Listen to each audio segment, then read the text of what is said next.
ওই মানুষগুলাই আজকের মাহফিলের সভাপতি। খুশি না বেজা?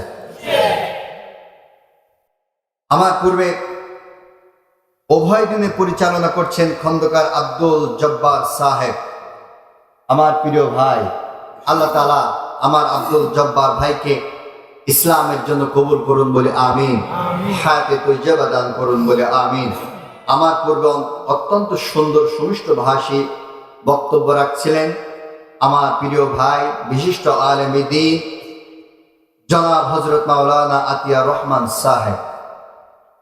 2 দিনে সকল ওলামায়ে কেরাম উপস্থিত, অত্র অঞ্চলের মান্যগণ্য ব্যক্তিত্ব, সামনে উপবিষ্ট আছেন এক ঝাঁক কোরআন প্রেমিক তৌহিদি মুসলিম জনতা। পর্দার অন্তরালে আছেন আমার শিক্ষিতা পরহেজগারিনী মা এবং বোনেরা। মাইকের আওয়াজ যত মানুষের কর্ণকহরে প্রবিষ্ট হচ্ছে, সকলকে আলোচনার সূচনা লগ্নে আমার অন্তরের অন্তরস্থল থেকে সালাম মোবারকবাদ জানাচ্ছি। আসসালামু আলাইকুম ওয়া রাহমাতুল্লাহি ওয়া বারাকাতুহু। আপনারা সকলে কেমন আছেন? সবাই ভালো আছেন? আলহামদুলিল্লাহ। আপনাদের এই হাসি মাখা মুখ দেখে আমি ভালো হয়ে গেছি, তবে শরীরটা খুবই দুর্বল। কারণ আমরা তো রক্তগ্রস্তের শরীর। আমাদের বেশি রাত জাগলে মানুষের মস্তিষ্কে প্রভাব পড়ে, সেই প্রভাবটাই পড়েছে। তারপরেও সে মহান রবের দরবারে আমরা পুরুষসজ্জিত কণ্ঠে আরো একবার শুকরিয়া আদায় করছি যে আল্লাহ তাআলা আমাদেরকে বর্তমান বাংলাদেশের এই দুর্যোগময় প্রতিকূল অবস্থার মধ্য দিয়ে আজকের এই সুন্দর সুশৃঙ্খলা উন্মুক্ত তাফসীরুল কোরআন মাহফিলে আসার বসার, কোরআন এবং হাদিস থেকে কথাবার্তা শুনবার তৌফিক যে আল্লাহ তাআলা দান করলেন, সে মহান রবের দরবারে জবান ছেড়ে কালিমাত শুকর আদায় করছি। সকলেই পড়ছি আলহামদুলিল্লাহ। সাথে সাথে লাখো কোটি দরুদ পাঠ করছি সে বিশ্ব মানবতার মুক্তির দিশারে সরওয়ারে কায়নাত আকায়ে নামদার তাজদার মদিনা সাইয়্যিদুল মুরসালিন ওয়া খাতামান নবিয়্যিন জনাবে মুহাম্মদুর রাসূলুল্লাহ সাল্লাল্লাহু আলাইহি ওয়াসাল্লাম। সম্মানিত ভাইরা, দ্রুত কথা বলছি এজন্যই সময় নষ্ট করার কোনো সুযোগ। অনেক রাত হয়ে গেছে, আসলে এত রাত করা আদৌ উচিত নয়। মাইকের আওয়াজ যা ছিল সব দিয়ে দিতে বলেছি। ভাইরা আসুন আমরা আলোচনা শুরু করব। তবে আমার আলোচনার একটা বৈশিষ্ট্য হচ্ছে আমি যতটুকু বলি ততটুকু মানুষকে মুখস্থ করাই দিই, যাতে করে এই মানুষ আগামীতে ওই বিষয়ের উপরে নির্বিঘ্নে আমল করতে পারে। আমি এখানে 2 ঘন্টা আলোচনা করলাম, পাবলিক শুনলো, মাথা নাড়ালো, স্লোগান দিল, বাড়িতে চলে গেল, কেউ না তাও না কাল কাউসার। এই ওয়াজ আমি করি না। আমার কথা কি বুঝতে পারছেন? কাজী যতটুকু আলোচনা করব মনোযোগ সহকারে শুনতে হবে। পারবেন তো ইনশাআল্লাহ? কে কে পারবেন হাত তোলেন। পারবেন না আপনারা? আলী সাহেব এখন হাত তুলে রয়েছে।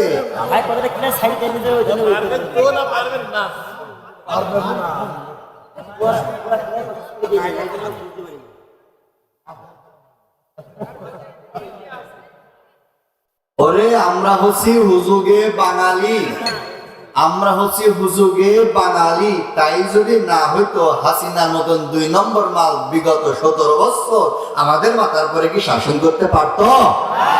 এই মুসলমান যদি হুজুগে বাঙালি না হতো, এরা যদি অরিজিনাল বিবেক সম্পন্ন হতো, কোন নাস্তিক মুরতাদ বেঈমান আমার সোনার বাংলাদেশে মুসলমানদের বুকের উপরে দাঁড়িয়ে আল্লামা সাঈদীর মতন আলেমকে এই জন্য হত্যা করতে পারত না। আমরা তো হুজুগে বাঙালি। আসুন সময় দিন, ও পরিমনির কথাও কবানি, সোনামনির কথাও কবানি, বসে থাকে। শুরুতেই একটা গল্প দিয়ে আলোচনা শুরু করি। যেহেতু আজকের মাহফিলের সভাপতি যিনি, সভার ওপরে যিনি, তিনি হন সভাপতি। আজকের আমাদের সভাপতিও আলহামদুলিল্লাহ এখানে সবার উপরেই তিনি আছেন, আলহামদুলিল্লাহ। আজকে শুরুতে আমি এখানে বসার পর এই মাদ্রাসার একটা ছাত্র গজল গেয়েছে, শান্তি নাই, এমন একটা গজল গেয়েছে না? আমার মনে হলো শান্তি নাই কেন? আমার দেশে শান্তি নাই কেন? এই দেশে চুরি আছে, ছিনতাই আছে, রাহাজানি আছে, খুন আছে, গুম আছে, হত্যা আছে, ধর্ষণ আছে, সব আছে। শুধু কি নাই? কেন নাই? চলুন একটা গল্প শুনি। এক ছিল মুদি দোকানদার। কি দোকানদার? এই দোকানদার একটা মেয়ে ছিল, নাম ছিল শান্তি। জোরে বলেন, নাম কি?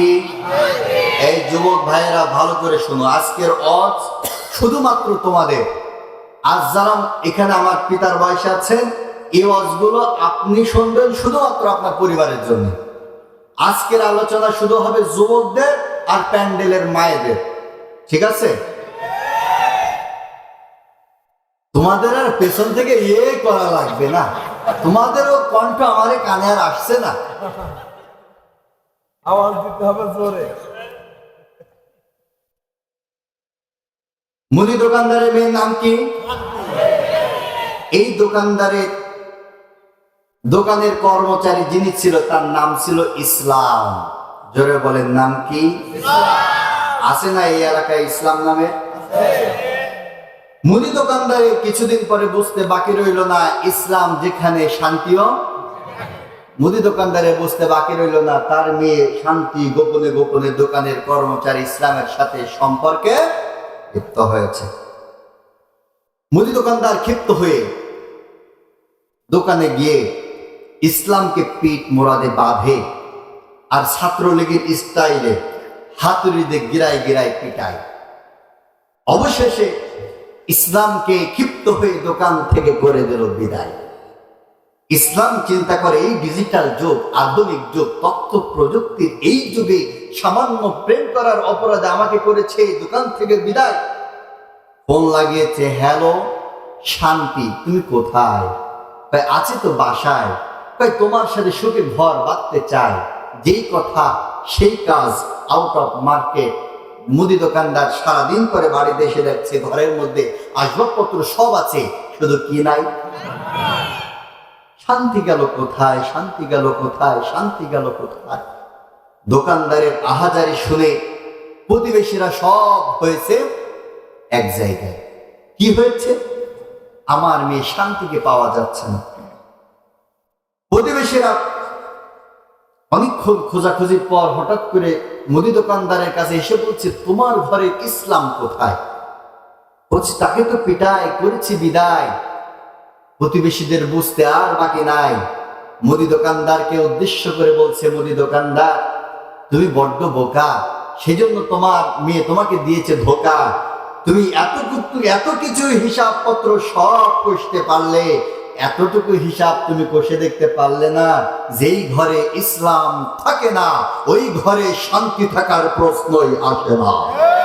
আর আমার বাংলাদেশে ইসলামটাকে ক্ষমতার দাপটে দাড়ির মধ্যে আবদ্ধ করে ফেলেছি, ক্ষমতার দাপটে ইসলামটাকে টুপির মধ্যে আবদ্ধ করে ফেলেছি, ক্ষমতার দাপটে ইসলামটাকে আমরা পাঞ্জাবির মধ্যে আবদ্ধ করে ফেলেছি। বিগত 17 বছর ক্ষমতার দাপটে ইসলামটাকে মসজিদের 4 দেয়ালের মধ্যে আবদ্ধ করে ফেলেছি। কিন্তু আমার চুয়াডাঙ্গার আলমডাঙ্গাবাসী কান খাড়া করে শুনে রেখে দাও, যেই ভূখণ্ডে একেবারে রান্নাঘর থেকে সংসদ ভবন পর্যন্ত প্রত্যেকটা সেক্টরে আল্লাহর হুকুম আহকাম থাকে না, ওই দেশে শান্তি থাকার প্রশ্নই আসে না। আজ গজল গিয়ে লাভ নাই, আমার দেশে কি নাই? কেন নাই? ইসলামকে পিটাই কি করেছি, যার কারণে আমার দেশে কি নাই? ভাইরা আমার, এই গল্পটা বললাম শুধুমাত্র ওই গজলটার জন্য। আসেন আজকে এমন একটা সাবজেক্টের উপরে কথা বলবো, এই বিষয়গুলো নিয়ে আমাদের সমাজে আলোচনা খুব কম হয়। আমাদের সমাজে নামাজ, রোজা, হজ, যাকাত, জিকির আজগার, পিতামাতার হক, স্ত্রীর হক, স্বামীর হক, সব হক ওয়াজ হয়, কিন্তু অহংকার সম্পর্কে আমার সমাজের ওয়াজ খুব কম হয়। অহংকার কতটা গুরুত্বপূর্ণ বিষয়। চলুন, আমি আর কাল বিলম্ব করব না, আলোচনার মধ্যে প্রবেশ করব। তবে শুরুতে আপনাদের কাছ থেকে একটা অবদান নিতে চাই। আজকের এই মাহফিলের আমার যতক্ষণ পর্যন্ত এখানে বসে থাকবো, কোরআন এবং হাদিস থেকে কথা বলবো, ততক্ষণ পর্যন্ত বসে থাকবেন কে কে আল্লাহকে দেখান।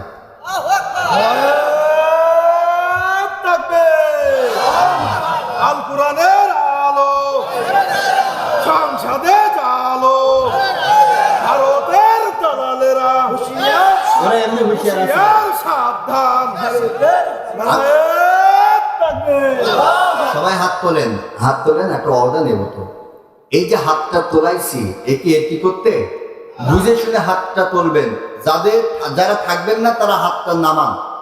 এটা কোরআনের মাহফিল, কোরআন রয়েছে সামনে, সবাই থাকবেন তো ইনশাআল্লাহ। আসেন, এটা বললাম এই জন্য অনেকে গা জ্বলতে পারে,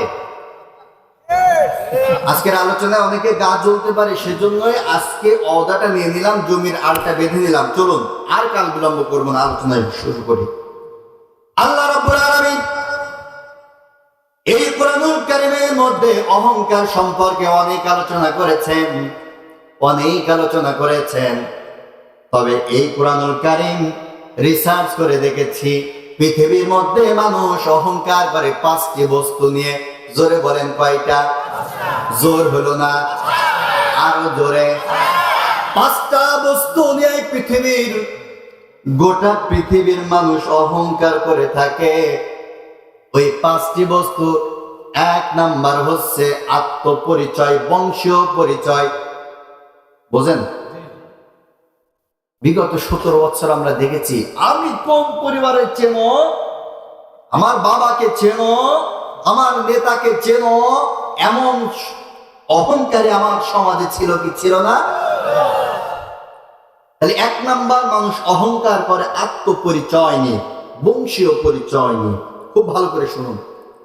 নাম্বার 2, মানুষ অহংকার করে ক্ষমতা নিয়ে। এই 2-1 মনে বুঝেছে।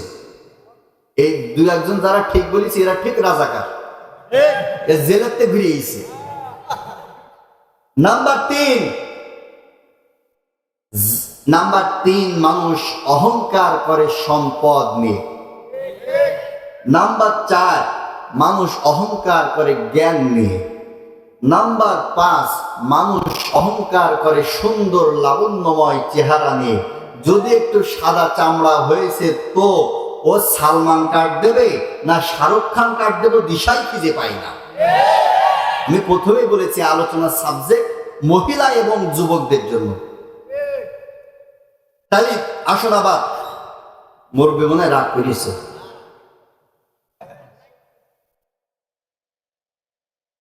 তাই আপনারা রাগ করছেন? আমি তো আলোচনা শুরু করছি। মানুষ অহংকার করে কয়টা জিনিস নিয়ে? 1 নাম্বার বলেছি আত্মপরিচয়। আমি প্রথমে বলেছি যতটুকু আলোচনা করবো মুখস্থ করাবো, একটুখানি সামনে চলেন সব মুখস্থ হয়ে যাবে। আমি ধরবো, বলা লাগবে না, অটোমেটিক আপনারাই বলবেন। 1 নাম্বার হচ্ছে আত্মপরিচয়, 2 নাম্বার বলেছি ক্ষমতা, 3 নাম্বার বলেছি সম্পদ, 4 নাম্বার বলেছি জ্ঞান, 5 নাম্বার বলেছি সুন্দর লাবণ্যময় চেহারা। জবান ছেড়ে বলুন তো দেখে, এই 5টি জিনিস যিনি দান করেছেন তিনি কে? আল্লাহ পাক রব্বুল আলামিন এই কোরআনুল কারীমের মধ্যে বললেন, ইন্নাল্লাহা লা ইউহিব্বু মান কানা মুখতালান ফখুরা। আল্লাহ পাক বলেন, নিশ্চয় আমি আল্লাহ রাব্বুল আলামিন তাদেরকে মোটেও পছন্দ করি না যারা দাম্ভিকতার সহিত পৃথিবীর মধ্যে চলাফেরা করে, অহংকারের সাথে চলাফেরা করে। এদেরকে আমি আল্লাহ রাব্বুল আলামিন পছন্দ করি। কে বলছে? আমরা এই কোরআনুল কারীমের কাছে প্রশ্ন করলাম, মালিক তুমি বলেছো পছন্দ করো না, তবে যারা বিগত অহংকার করেছে তাদের পরিণতি তুমি কি করেছো জানতে চাই। কারণ আমরা মানুষ ফলাফল দেখে তারপরে কাজে নামতে চাই, ঠিক কিনা? আমরা বললাম আল্লাহ অহংকার যদি করে তাদের পরিণতি তুমি কি করতে চাও আমরা জানতে চাই। বিগত যারা অহংকার করেছে তাদের পরিণতি কি করেছো জানতে চাই। আল্লাহ পাক রব্বুল আলামিন পবিত্র কোরআনুল কারীমের 28 নম্বর সূরা আল কসাস 58 নম্বর আয়াতের মধ্যে আল্লাহ পাক বলছেন ওয়া কাম আহলাকনা মিন ক্বরয়াতিন বাতিরাত মাঈশাতাহা ফাতিলকা মাসাকিনুহুম লাম তুসকাম মিন বা'দিহিম ইল্লা ক্বালিলা। আল্লাহ পাক রব্বুল আলামিন কোরআনুল কারীমের মধ্যে বললেন, খুব ভালো করে মনোযোগ সহকারে শুনুন। আল্লাহ পাক বললেন, এই পৃথিবীর মধ্যে আমি অনেক জাতিকে ধ্বংস করে দিয়েছি, অনেক জাতিকে ধ্বংস করে দিয়েছি। আদ জাতিকে ধ্বংস করেছি, নমরুদ জাতিকে ধ্বংস করেছি, লূত জাতিকে ধ্বংস করেছি, মাদিয়ান জাতিকে ধ্বংস করেছি। তাদের অপরাধ, তারা সামান্য ক্ষমতা আর অর্থ সম্পদ পেয়ে ওরা আল্লাহ পাকের সাথে অহংকার করেছিল, যার কারণে আমি আল্লাহ রাব্বুল আলামিন কাউকে পানিতে সুবাইয়া আর কাউকে জুতা পিটা করে ক্ষমতাচ্যুত করেছি।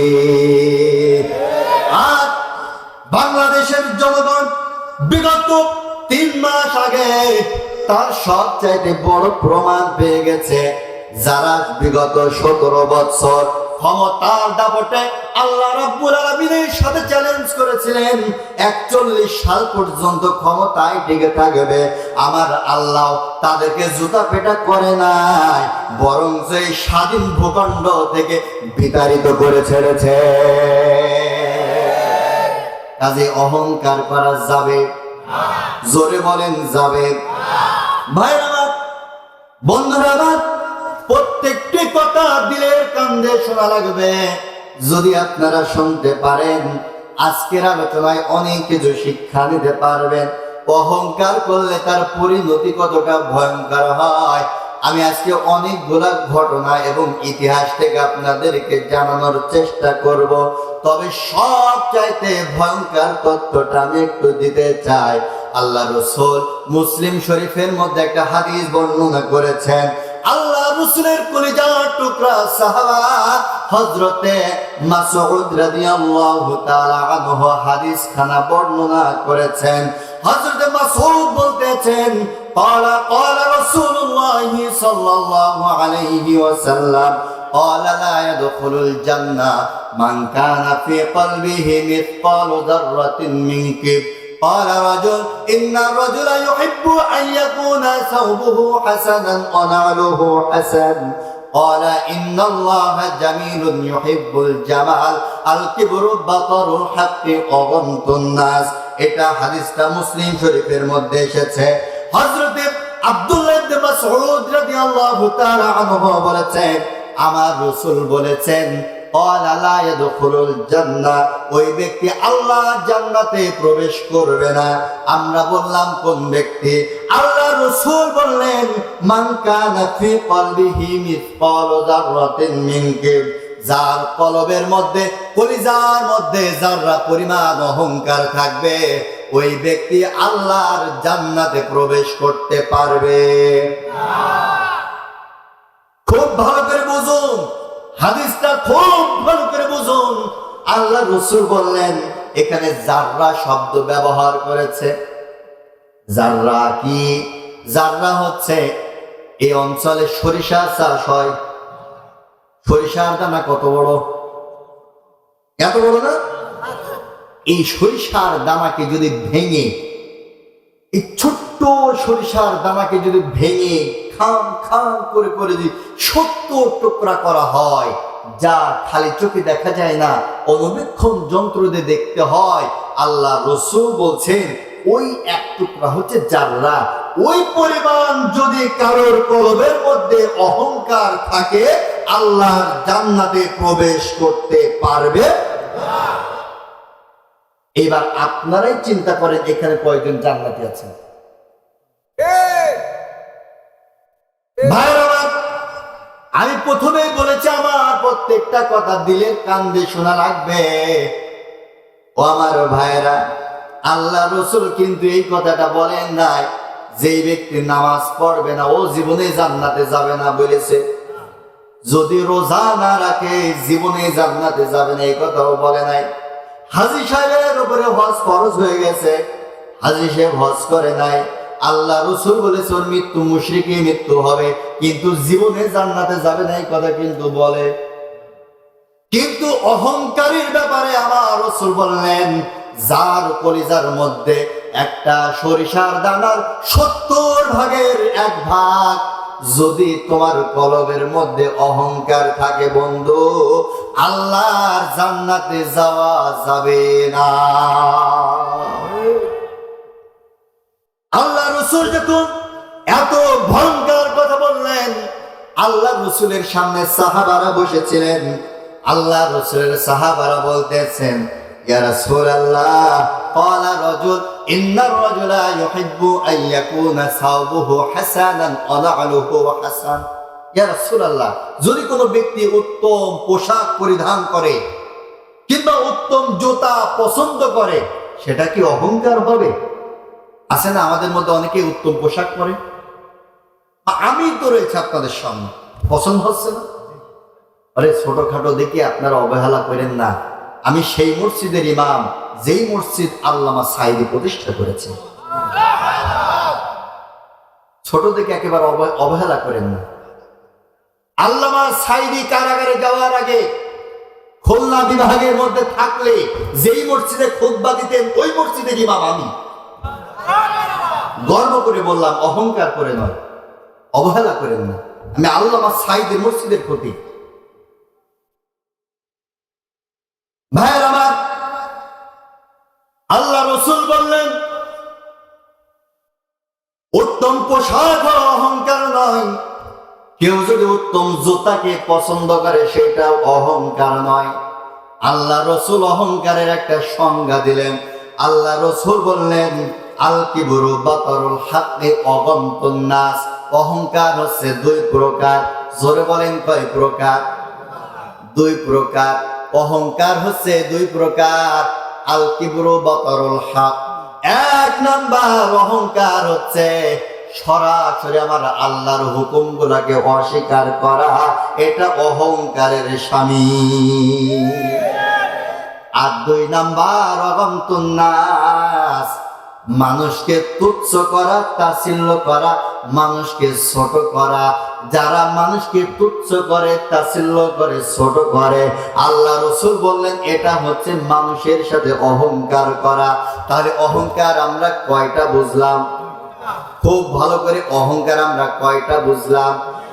1 নাম্বার বলেছি অহংকার হচ্ছে আল্লাহর সাথে, আর 2 নম্বর অহংকার হচ্ছে মানুষের সাথে। আর আমাদেরকে ছোট করার মতন মানুষ এই সমাজের মধ্যে আছে না নাই? সবাই জোরে বলেন আছে না নাই? বিগত 17 বছর আমরা যারা হুজুর ছিলাম, কোরআন হাদিস থেকে কথা বলতাম, ইসলামিক আন্দোলন করতাম, তাদেরকে গালি দেওয়া হয়েছে মৌলবাদ বলে, তাদেরকে গালি দেওয়া হয়েছে জঙ্গিবাদ বলে, তাদেরকে গালি দেওয়া হয়েছে সন্ত্রাস বলে, তাদেরকে গালি দেওয়া হয়েছে তালেবান বলে। আর বিগত 17 বছর আপডেট গালি আমাদেরকে আওয়ামী লীগ দিয়েছে রাজাকার বলে।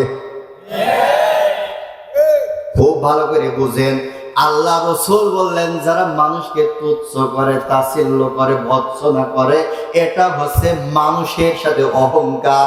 আর এই মানুষ যদি মানুষকে ক্ষমা না করে, আমার আল্লাহ ওদের ক্ষমা করবে না। আপনারা মনে করছেন যে হুজুর একটু রাজাকার বলেছে, কি হয়েছে? হ্যাঁ, একটু রাজাকার বলেছে কি হয়েছে? কি ওরে ভাই, অহংকার যে কতটা ভয়ঙ্কর এইটা যদি জানতে হয়, চলুন আমরা একটা নবীর জীবনী থেকে শিক্ষা নিই।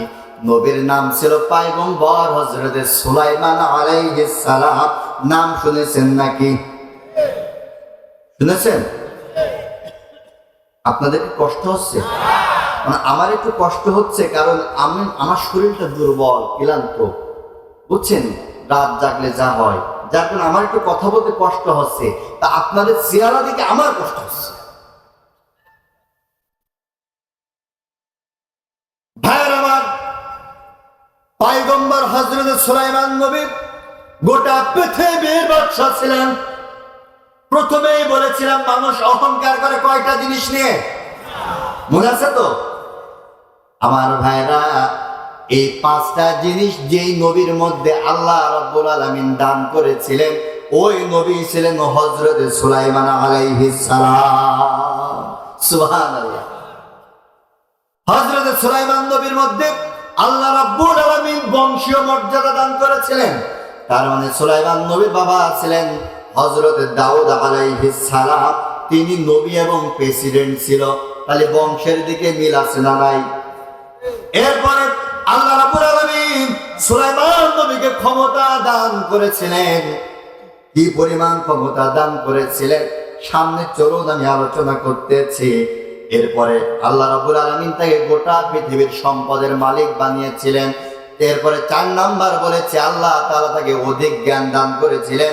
5 নাম্বার বলেছে আল্লাহ রাব্বুল আলামিন তাকে সুন্দর চেহারা দান করেছিলেন। এই 5টা বৈশিষ্ট্যই হযরত সুলাইমান নবীর জীবনের মধ্যে পাওয়া যায়। এই সুলাইমান নবীর ক্ষমতা কেমন ছিল চলুন একটু পর্যালোচনা করে আসি। আল্লাহ রাব্বুল আলামিন পবিত্র কোরআনুল কারীমের 27 নম্বর সূরা আন-নামলের 17 নম্বর আয়াতের মধ্যে সুলাইমান নবীর ক্ষমতা সম্পর্কে আলোচনা করেছে। বলি সুবহানাল্লাহ। চিন্তা করেন, একজন নবীর ক্ষমতা নিয়ে আল্লাহ তাআলা আলোচনা করেছেন, তাহলে সেই নবীর ক্ষমতা কেমন ছিল? কেমন ক্ষমতা ছিল শুনুন। আল্লাহ পাক রব্বুল আলামিন কোরআনুল কারীমের 27 নম্বর সূরা আন-নামলের 17 নম্বর আয়াতের মধ্যে বলতেছেন, وحشر لسليمان جنوده من الجن والإنس والطير। বলে আল্লাহু আকবার। আল্লাহ পাক বলছেন হযরত সুলাইমান আলাইহিস সালামকে আমি আল্লাহ পাক এত ক্ষমতা দান করেছিলাম, তার বডিগার্ডের দায়িত্ব পালন করত 3টা জাতি। জোরে বলি কয়টা? ভাইরা আমার দেশের বিগত 17 বছর যিনি রাষ্ট্র পরিচালনা করেছেন এবং গোটা পৃথিবী বর্তমান যে সবথেকে ক্ষমতাধর পাওয়ারফুল নেতা যিনি, তিনি হচ্ছেন জো বাইডেন। আর নবনির্বাচিত নেতা যিনি, তিনি হচ্ছেন ডোনাল্ড ট্রাম্প। এই এত জগৎ বিখ্যাত শ্রেষ্ঠ নেতাদের বডিগার্ডের দায়িত্ব পালন করে কয়টা জাতি? একটা। কারা তারা? আপনারা মনে বোঝেন নাই কারা তারা? আমরা মানুষ। পৃথিবীর শ্রেষ্ঠ নেতা হওয়ার পরেও তাদের বডিগার্ডের দায়িত্ব পালন করেন শুধুমাত্র একটা জাতি। কিন্তু সুলাইমান নবী এমন বাদশাহ ছিলেন, তার বডিগার্ডের দায়িত্ব পালন করতেন 3টা জাতি। আল্লাহ পাক বললেন, ওয়াহশিরা লিসুলাইমানা জুনুদুহু মিনাল জিন্নি ওয়াল ইনসি ওয়াত তায়র। সুলাইমান নবী যখন সিংহাসনের উপর বসতেন, এই সুলাইমান নবীর ডান পাশে 6000 বিশিষ্ট মানব জাতির বডিগার্ড দাঁড়ায়া থাকতেন। বলি সুবহানাল্লাহ। মানব জাতির ডান পাশে কয় হাজার? 6000। এরপর আল্লাহ পাক দ্বিতীয় বডিগার্ডের কথা বললেন। আল্লাহ পাক বলছেন জিন্নি, অর্থাৎ সুলাইমান নবীর বাম হাতে 6000 একটি দল জিন জাতির মধ্যে দাঁড়ায়া থাকতো, তারা সুলাইমান নবীর বডিগার্ড হিসাবে। তাহলে ডান পাশে 6 মানব জাতি, বাম পাশে 6 জিন জাতি। 6 আর 6 কত হয়? এই 12,000 জিন আর মানুষ সুলাইমান নবীর বডিগার্ডের দায়িত্ব পালন করতেন। ভাইরা আমার, আর 3 নাম্বার আল্লাহ রাব্বুল আলামিন বললেন ওয়াত-তায়র। হযরত সুলাইমান আলাইহিস সালাম যখন রাষ্ট্র পরিচালনার কাজে বাহির হতেন, তখন সুলাইমান নবীর আরো একটা বডিগার্ডের দায়িত্ব পালন করত আর এক জাতি। ওই জাতির নাম হচ্ছে ওয়াত-তায়র। আরবিতে তয়র বলা হয়, বাংলায় বলা হয় পাখি জাতি। সুবহানাল্লাহ। আপনারা বললেন না? বলতে পারেন হুজুর, মানব জাতি সুলাইমান নবীর দেহরক্ষে মানলাম,